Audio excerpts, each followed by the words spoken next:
सबसे पहले तो आपको प्रणाम। मेरा नाम स्मृति ऐश्वर्या हुआ और मेरा एक यूट्यूब चैनल है स्टडी विद स्मृति, जो खास करके जेपीएससी के लिए बेस्ड है। झारखंड पीसीएस की तैयारी मैं कराती हूँ चैनल के माध्यम से। और मैं अभी जहाँ पर हूँ, जहाँ जिस स्थिति में हूँ, इसका सबसे बड़ा योगदान सर आपका है, क्योंकि आपकी किताबों को ही मैं पढ़ा करके यहाँ तक आई हूँ और आपकी बातों को बच्चों तक पहुँचाने का काम मेरा होता है। तो अभी फिलहाल जेपीएससी के प्रीलिम्स हुए हैं और मुख्य परीक्षा का अभी तिथि अनाउंस नहीं हुआ, रिजल्ट भी नहीं आया। तो मैं चाहती हूँ कि आप मेरे और सभी छात्रों को जिन्होंने जेपीएससी के प्रीलिम्स दिए हैं और जो मुख्य परीक्षा की तैयारी में लगे हुए हैं, तो उनके लिए कुछ स्ट्रेटेजी जो हो आपके तरफ से, तो वो आप साझा करें प्लीज, ताकि उनको हेल्प मिल जाए कम समय में वो कैसे तैयारी करें। तो आप मुझे मैं आभारी रहूँगी सर इसके। अनदर क्लू, शुरुआत में ऐसे 7 क्वेश्चन उसने पूछ दिया। फिर उन्होंने बोला, तब हमने लास्ट में, मुझे लगा कि अब तो मुझे मतलब एकदम ही poorest of the poor marks मिलेंगे, हमें कुछ हो नहीं सकता है, अब अगले अटेम्प्ट का सोचें। फिर मुझे लगा, मैंने सोचा था कि जब भी इंटरव्यू में जाओ तो लास्ट तक आपको हार नहीं माननी है, हम लगा रहना है। तो फिर मैंने साहस करके बोला कि sir, I have not followed that interview, can you please ask me some other questions. तब उन्होंने बोला ओके। फिर उन्होंने क्वेश्चन पूछना शुरू किया, फिर हमने बता जो तैयारी किए थे उसी में से क्वेश्चन आने शुरू हो गया, मैं बोलना शुरू कर दिया। फिर बीच में एक और राउंड आया, ऐसा क्रिकेट का क्वेश्चन, उन्होंने कुछ बेसिक, कोई लगता है क्रिकेट फैन थे, वो ऑस्ट्रेलियन क्रिकेटर्स के बारे में ऐसे क्वेश्चन पूछना उन्होंने शुरू कर दिया, जो उसका निक नेम क्या है, लोग उसे क्या बोलते हैं, ऑस्ट्रेलिया के कौन बॉलर थे 1980s में, उसके बारे में मुझे उतना पता नहीं था। मैंने बोला sir, I don't follow cricket, I follow hockey के लिए मैंने पूरी तैयारी करके हम गए। हॉकी के बारे में उन्होंने कुछ क्वेश्चन पूछे, वो सब ने पता। उसके बाद में जब मैं बाहर आया तो मैं उस समय इंटरनेट का भी ज़माना था, मैंने बहुत कोशिश की खोजने वोजने की कि फाइनेंशियल टाइम्स में दुबई में क्या किसका इंटरव्यू था, पता नहीं चला। बाद में हमने अपने दोस्तों से बताया कि ऐसा मुझे पूछा गया था। उसमें मेरी एक फ्रेंड ने हमें एक गिफ्ट की किताब, वो किताब का नाम था every street is paved with gold. Every street is paved with gold, कोई भी रास्ता जो है वो सोने का बनाया जा सकता है।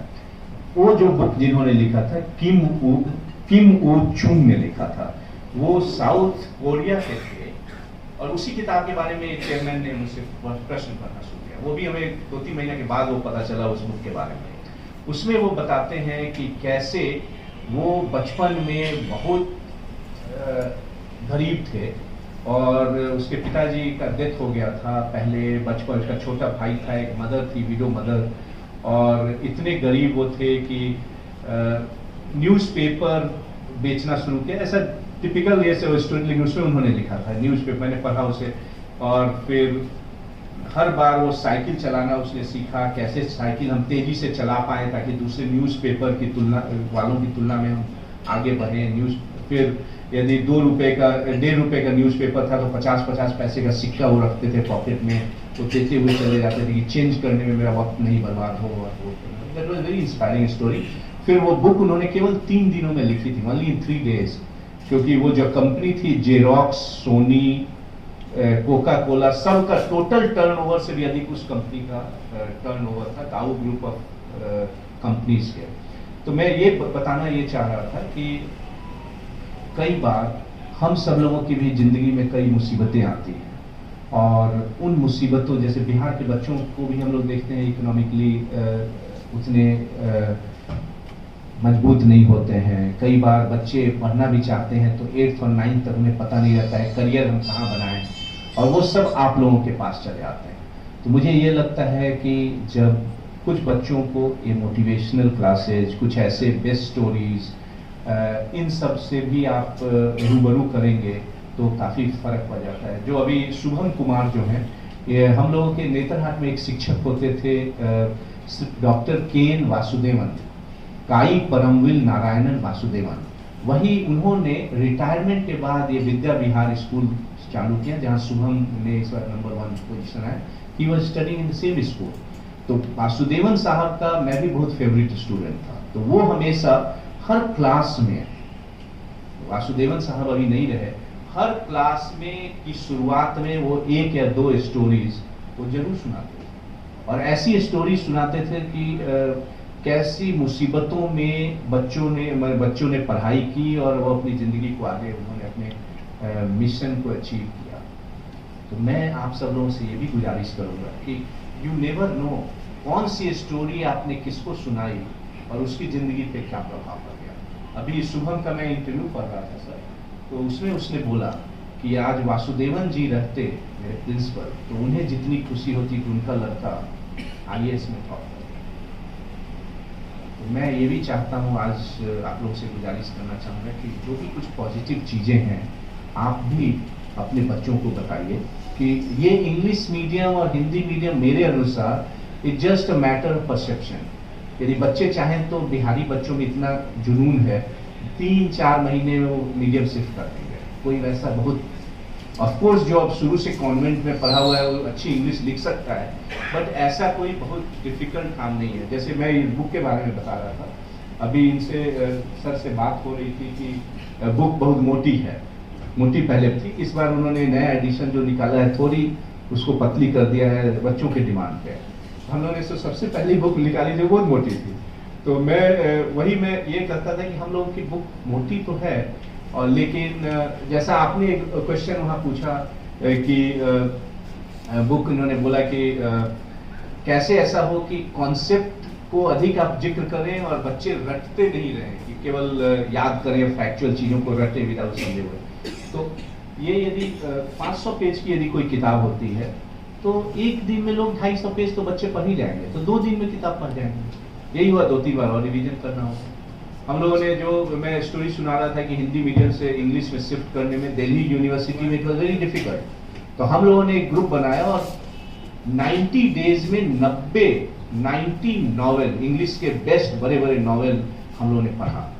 हम लोगों का एडमिशन जून-जुलाई में हुआ और जून से लेकर के दिसंबर तक 90 दिनों में, अगस्त सितंबर अक्टूबर ऐसे करके 90 दिन में रोज हम लोग लाइब्रेरी जाते थे, रात भर पढ़ते थे उस नॉवेल को, उसके जो वर्ड्स नहीं समझ में आते अंडरलाइन किया या लिखा, लाइब्रेरी में गया लौटाए, दूसरे दिन दूसरी बुक का एक ही किताब इशू करा के लाते थे और उसको 250 पेज एक रात में पढ़ लेते थे। तो ये बच्चों को यदि मोटिवेट किया जाए तो ऐसी कोई 500 पेज की किताब क्या, ये हम नहीं कर रहे हैं कि एक बार पढ़े तो पूरी दिमाग में याद हो जाएगी। एक बार पढ़ा, फिर दूसरे दिन पढ़ा, तीसरे दिन पढ़ा। हम लोग अपनी डॉटर को आजकल एक दिन में दशहरा की छुट्टी में पूरे एक क्लास का पूरा मैथ्स करा दिया, पूरी किताब एक रात में छोटा बच्चा पढ़ लेता है। तो पढ़ाना तो थोड़ा सा पड़ेगा ही, और उसको ये पढ़ाना यदि उसको इंजॉयमेंट से पढ़े तो प्रेशर जैसा नहीं लगेगा। इसलिए बुक यदि मोटी भी है तो मुझे लगता है कि हम लोगों को ये समय आ गया है कि इनकरेज करने के लिए कि बहुत छोटी छोटी मतलब की टाइप की बुक्स को नहीं करके बच्चे इसको पढ़ें और ऑथेंटिक पढ़ें। इस बुक में हम लोगों ने 3 क्वालिटी रखी है। पहला ये रखा है कि it's a very authentic book, जो डेटा वगैरह है जो किसी न किसी सोर्स से, ऑथेंटिक सोर्स से या गवर्नमेंट के सोर्स से हम लोगों ने दिया है। दूसरा है हमने इसको बहुत सिंपल बनाया है, कोई भी बहुत साहित्यिक लैंग्वेज नहीं यूज़ किया है, जबकि संस्कृत मेरा फेवरेट विषय भी रहा है।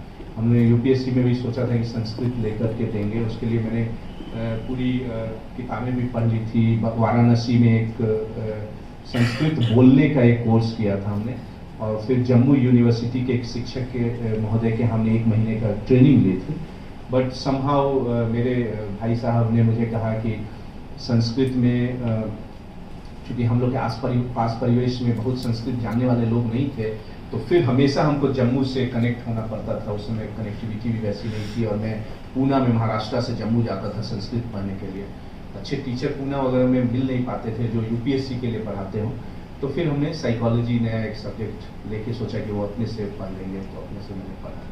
तो मैं कह रहा हूँ कि संस्कृत निष्ठ भी हम लोगों ने उस बुक में कुछ लिखा नहीं है। इसलिए ये रहेगा कि बच्चे कहीं बहुत टफ है तो यदि हम परसेप्शन उनके चेंज कर दें तो बहुत चीज़ें हम लोग कर सकते हैं। और एक यहाँ दिल्ली यूनिवर्सिटी में 14 मई को होता था, 14 मई से शुरू होता था, सेकेंड वीक से। 14 मई को पहला पेपर, 20 मई को दूसरा पेपर, 28 को या 26 को तीसरा, और ऐसे करके हो जाता। तो उन्होंने बोला कि हम अप्रैल में निकाल लेते हैं और अप्रैल में पहला पेपर 14 अप्रैल को 20 ऐसे करके निकाल दिया। और सोचिए कि आपका वही एग्जाम फाइनल एग्जाम, उसी के लिए तैयारी करें। उसके बाद पहला ये उन्होंने कहा कि पहले एग्जाम के पहले उसी एग्जाम के कंडीशन में आपको पूरा लिखना है, सिमुलेट करके लिखना है, 3 घंटे का लिखना है। और दूसरा उन्होंने कहा कि एग्जाम में कई बार बच्चों की टेंडेंसी होती है कि 5 क्वेश्चन पूछा जाता है तो पहला क्वेश्चन खूब अच्छा लिखेगा, दूसरा तीसरा, लास्ट के लिए उसके पास वक्त नहीं होता है। तो उन्होंने कहा कि नहीं, हर को आप बराबर टाइमिंग दीजिए, लास्ट के क्वेश्चन को लिए भी बराबर टाइमिंग। यदि शुरू में आपको बहुत अधिक भी नंबर आ जाए, लास्ट में अधिक कम आ जाए तो average marks will go down. तो वो हमारा दूसरा ये था। तीसरा उसने जो सबसे इंपॉर्टेंट चीज कहा वो कहा कि पिछले सारे क्वेश्चन की एनालिसिस बहुत जरूरी है। एनालिसिस में जो क्वेश्चन पूछे गए हैं ए बी सी कैटेगरी में आप भरो, ए और ए प्लस कैटेगरी में भरो। ए प्लस का मतलब है एक क्वेश्चन जो हर साल रिपीट होता है, उससे के कोई डायमेंशन रिपीट होता है, वो ए प्लस में जाएगा। ए में होता है कि लगभग उस चैप्टर से एक क्वेश्चन हमेशा आता है, ए कैटेगरी। बी है ऑल्टरनेट ईयर में आ सकता है, सी है उससे थोड़ा कम इंपॉर्टेंट, और डी है कि कोई सिलेबस में कुछ छोड़ना नहीं है, थोड़ा पढ़ लेना है, कहीं यदि कोई क्वेश्चन आ गया तो ऐसा नहीं कि वो उसमें एकदम 0 नंबर आ जाए, तो वो कर लें। तो हम लोगों ने उसमें क्या किया, पिछले यूपीएससी में मैंने पिछले 20 साल के क्वेश्चन की एनालिसिस की, ए बी सी डी, और हम श्योर थे कि मेरे वही क्वेश्चन आ रहे हैं जो ए कैटेगरी के। और हर एग्जाम में मैंने डीयू में भी हर तीनों साल हम लोगों ने श्रीलंकन के वर्चस्व को खत्म किया मेरे ही बैच के बाद से। हमने वही स्ट्रैटेजी अपनाई और हम लोगों ने उन लोग का जो उनकी टॉपर आती थी वो उसका पीछे पोजीशन हुआ, सेकंड की थी। तो ये चीज आप लोग बच्चों को बता सकते हैं, क्योंकि इतना सिलेबस है, आप हर चीज दिमाग में नहीं रख सकते। एटलीस्ट ए प्लस तो इतने अच्छे से याद रहे। जो मैं आंसर लिखता था तो उसमें हमें ये पता रहता था कि सोशल स्ट्रैटिफिकेशन पे कुछ क्वेश्चन आएगा, इंडियन कास्ट सिस्टम पे आएगा, तो उस क्वेश्चन को लिखने में मेरे उसमें 38 पैराग्राफ्स हैं, उसको आंख बंद करके भी लिख सकते हैं, तो मेरे 32 मिनट लगते हैं। इतनी प्रैक्टिस होती थी, इतनी मेटिकुलस तैयारी करेंगे तो कोई बच्चा को कोई रोक नहीं सकता। कोई केवल जरूरत है, बच्चे मेहनत करने को तैयार हैं, केवल जरूरत है कि उस तरह से उनको ट्रेन करें, परसेप्शन ही चेंज कर दीजिए। उन्होंने इतनी मेहनत से हम लोगों को ये पता रहता है, जैसे मेरा जो एग्जाम था, मेरे बड़े भाई सिंगापुर में रहते हैं, तो वो वहां से फोन के कल एग्जाम है, तैयारी वारी, हमने बोला हाँ हो गई, तो बोले एकदम कूल लग रहे हो, थोड़ा स्ट्रेस नहीं लग रहा है। हमने बोला स्ट्रेस नहीं है, बिकॉज हमें मालूम है कि जो जो हमें चाहिए वो सब हमने प्रैक्टिस करके रख लिया। और एग्जाम के एक दिन पहले, 2 दिन पहले भी 3-3 घंटे का प्रैक्टिस शुरू हो गया था। तो ये सारी चीजें हम लोग बच्चों को बोल सकते हैं, इतनी मेटिकुलस प्रैक्टिस करें, उनको ये पता रहे, ये नहीं हो कि एग्जाम हॉल में जाएं और हम सोचे क्या लिखें, ये क्वेश्चन वो क्वेश्चन पूछा। हर डायमेंशन को पहले से, ए बहुत खराब लक होगा तो उसका बी या सी के क्वेश्चन आएंगे, जिसमें बी सी कैटेगरी वाले, लेकिन उसमें भी उसको पता होना चाहिए कि इसको लिखने में 30 मिनट लगता है, इसे 32 में 38 ये है, ये इंपॉर्टेंट वर्ड यूज करते हैं, ये कोटेशन हम यूज करते हैं, ये अंडरलाइन करना है। और लास्ट में 5-7 मिनट हम लोग रिवीजन के लिए रखते थे। एग्जाम को एक बार, कई बार स्पेलिंग मिस्टेक्स हो जाते हैं, कई बार अच्छे प्रोपोजिशन यूज नहीं है, कंजंक्शन यूज नहीं है, वो यूज कर लिया, लिख लिया, कर लिया। एग्जाम के पहले जो क्वेश्चंस होते थे ये सब आप लोग बता सकते हैं कि 2 मिनट, 1 या 2 मिनट, 30 सेकेंड, 60 सेकेंड हम लोग उसके स्ट्रक्चर बनाने में टाइम लगा सकते हैं। लास्ट में रफ वर्क में स्ट्रक्चर बनाने, बिकॉज क्वेश्चन का वर्ड्स अजीब अजीब रहेगा, वो तो पहले से आप प्रेडिक्ट नहीं कर सकते क्या पूछा है। वो वर्ड को कैसे हम इंट्रोडक्शन में, कैसे हम कंक्लूजन में लिख सकते हैं। कई बार लोगों का ये हो जाता है कि हम लोगों को एक ही साइड बोलना है, गवर्नमेंट का साइड बोलना है, गवर्नमेंट को क्रिटिसाइज नहीं करना है, वैसा कुछ नहीं है। आप दोनों साइड बोलिए, दोनों लिखिए कि इसने ऐसा कहा, उसके क्रिटिसिज्म में ये आता है, फिर इसने ये कहा, इसका क्रिटिसिज्म ये आता है। करते हुए लास्ट में जरूरी नहीं है आपको एक स्टैंड लेना है, आप कह सकते हैं कि दोनों स्टैंड ये हो रहा है, लेकिन इसमें ये इस मैटर पे हमको देखना चाहिए कि what can be done and what best can be concluded. तो इस तरह से चीजें हम लोग कर सकते हैं। और आप सब लोगों को और मैं एक कविता भी सुनाना सोच रहा था। ये कविता जो थी, it's a very very motivating कविता है, जो हम लोग बचपन में अपने इस पे रूम में लिख के रखते थे। ये कविता है इफ, जो इस पे था, if you think you are beaten you are, if you think you dare not you don't, if you like to win but you think you cannot, it is almost certain you want. यदि हम चाहते हैं कि हम सोचते हैं कि हम I am beaten, तो हम निश्चित है कि हम हार जाएंगे। यदि हम चाहते हैं कि हम जीत जाएं, लेकिन सोचते हैं कि हम नहीं जीत पाएंगे, तो ये सर्टेन है कि हम जीत नहीं पाएंगे। इसलिए हर if you think you will lose, you are lost. For out in the world we find success begins with the fellow's will. It is all in the state of mind. यदि बच्चा सोचता है कि हम जीते तो जीतेगा, यदि सोचता है हारेंगे तो हारेगा, it's all there in the mind. उसके बाद ऑथर ये बोलता है, if you think you are outclassed, you are. You have got to think high to rise. You have got to be sure of yourself before you can ever win a prize. कोई prize जीतने के पहले ये जरूरी है ये सोचना कि हम जीत सकते हैं, क्योंकि कई बार लोग निगेटिविटी में रहते हैं, बच्चों को वैसे परवरिश नहीं मिल पाती है, उनके दोस्त निगेटिविटी में रहते हैं, मैं फेल हो जाऊंगा, मैं क्या करूंगा। भविष्य जब किसी ने देखा ही नहीं है तो अभी क्यों सोचना है कि मैं फेल होऊंगा कि जीतूंगा हारूंगा। कोशिश करें। कई लोग डेस्टिनी में और एस्ट्रोलॉजर के पास पहुंचाएंगे, ये करेंगे। हम लोगों के घर में एकदम पाबंदी थी कि कोई एस्ट्रोलॉजर का या जन्म कुंडली हम लोगों को नहीं बताया जाता था। वो जो होना है तो होना है, लेकिन अब उसके लिए आप बच्चों को निगेटिविटी की इतनी निगेटिविटी पड़ी हुई है। दिल्ली में मैं देखता था कि इंदिरा नगर और मुखर्जी नगर में बच्चे रहते थे, बहुत सारे बच्चे अपने घर को छोड़ के वहाँ रहते हैं, वहाँ भी निगेटिविटी का माहौल है। यहाँ भी कई जहाँ जब बच्चे रहते हैं तो कई लोग, ये जरूरी नहीं है कि आप एक ही दिन में हम अपना गोल अचीव कर लेंगे, बस कोशिश करते रह सकते हैं लोग। इसमें लिखा है, life is a battle, do not always go to the stronger or faster man, but sooner or later the man who wins is the man who thinks he can. हम लोग यदि सोचते हैं कि कर लेंगे तो हम लोग जरूर कर सकते। कमिटमेंट कर लिया तो फिर आप अपनी भी मैं नहीं सुनता हूँ, ये हीरो बोलता है। तो मेरा ये कहना है कि हम सब लोग जिस प्रोफेशन में हैं, हम लोग तो अपने करियर को में आगे बढ़ चुके हैं। हम लोगों की यह कोशिश होनी चाहिए कि जो यंग जनरेशन है उसको हम पॉजिटिविटी उसके अंदर ले आएं। और मैं जब ऑक्सफोर्ड से वापस आ रहा था, मैं ऑक्सफोर्ड में गया था तो पढ़ाई पे करके, तो एक जगह हम लोग घूमने गए थे, वहाँ लिखा हुआ था the entire problem of life ends here, ऐसे करके बड़ा सा पोस्टर लगा हुआ था। हम लोग जब वहाँ गए तो देख रहे हैं कि वो ग्रेवयार्ड बना हुआ था, ग्रेवयार्ड के बाहर लिखा हुआ था। तो तब लोगों ने एक्सप्लेन किया कि जिंदगी है तो समस्या है, अब जिंदगी नहीं जिसके यहाँ रहेगी, खत्म हो जाएगी तो समस्या भी खत्म हो जाएगी। इसलिए यदि जिंदगी है तो बच्चों को ये कहिए कि वो थैंक गॉड, वो कहें thank God you are given me the life, कि आपने मुझे इस जिंदगी में समस्या से लड़ने दिया है, कि आपको विश्वास है कि मैं इस समस्या से लड़के उस पर जीत हासिल कर पाऊंगा। ये समस्या तो हर की जिंदगी में आती है। यदि हम लोग अगल बगल सबसे पूछें कि क्या आपकी जिंदगी में समस्या है, हर आदमी की समस्या जरूर होगी, कुछ नेचर अलग होगा।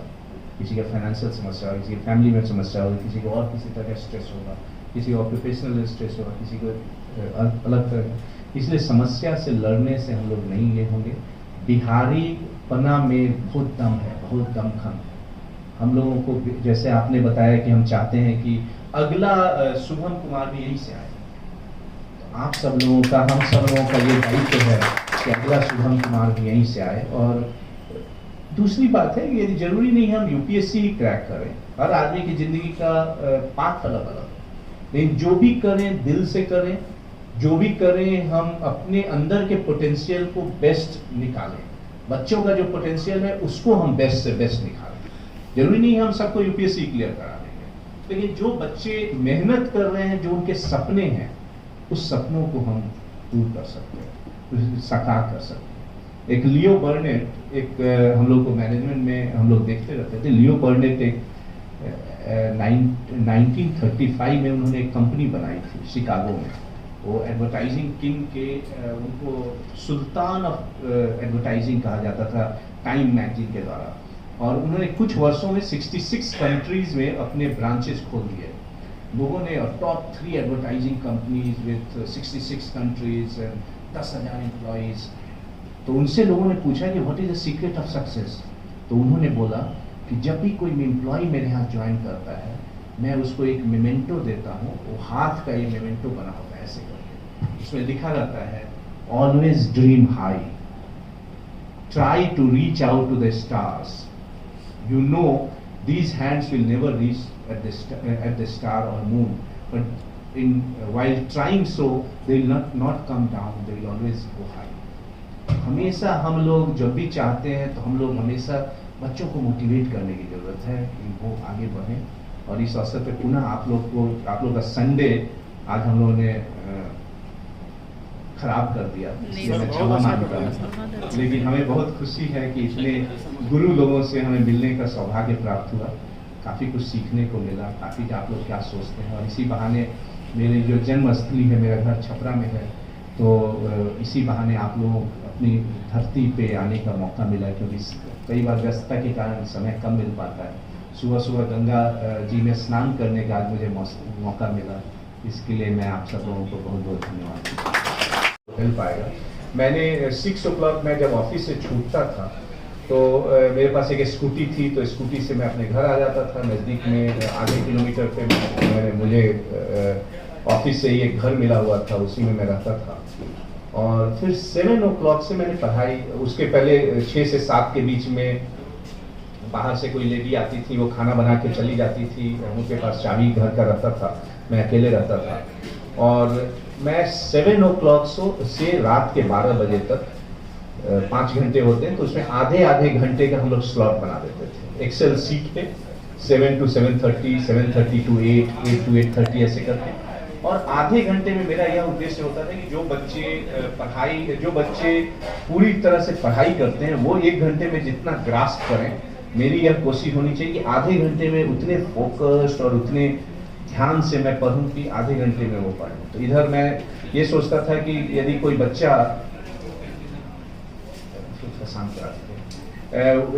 बच्चा जो है वो यदि फुल टाइम पढ़ाई करता है, तो कोई भी बच्चे 14-15 घंटे पढ़ते हैं, मतलब जनरली बहुत पढ़ा तो 7-8 घंटे सोना है, फिर अपने और कुछ कार्य किए। तो इधर 7 से 12 में मेरे 10 घंटे पूरे हो जाते थे। आधे घंटे को यदि 1-1 घंटे की तरह मैं ट्रीट करता था।